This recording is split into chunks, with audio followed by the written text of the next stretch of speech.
संसार ने मानवे जलमा जलसारो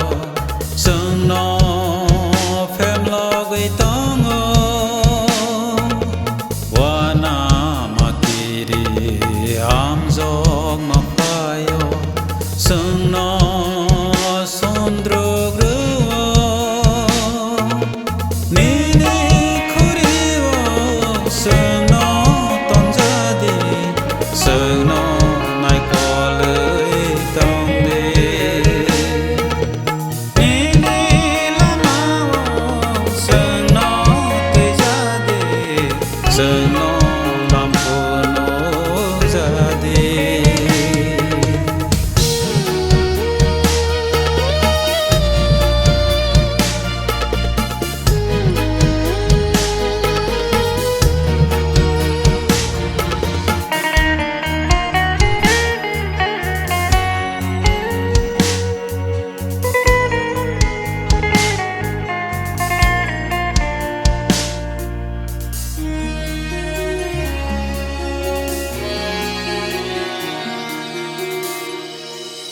संसार बाय गोब्लां गाबमानि खौरां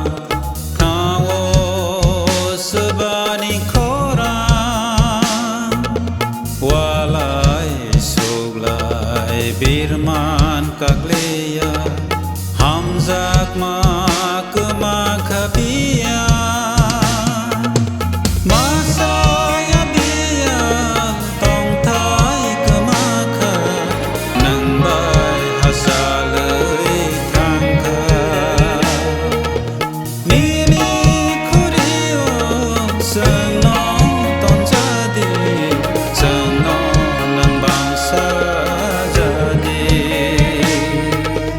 Khairok magenang जोंनो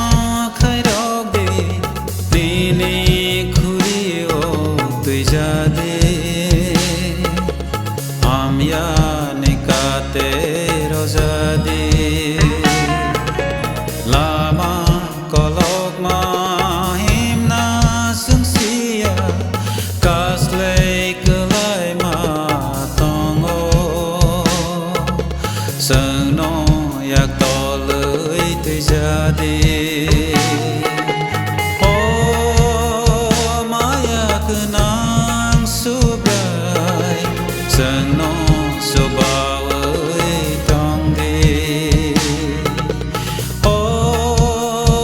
hamzak magnang subrai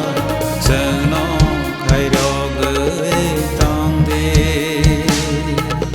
जोंनो khairog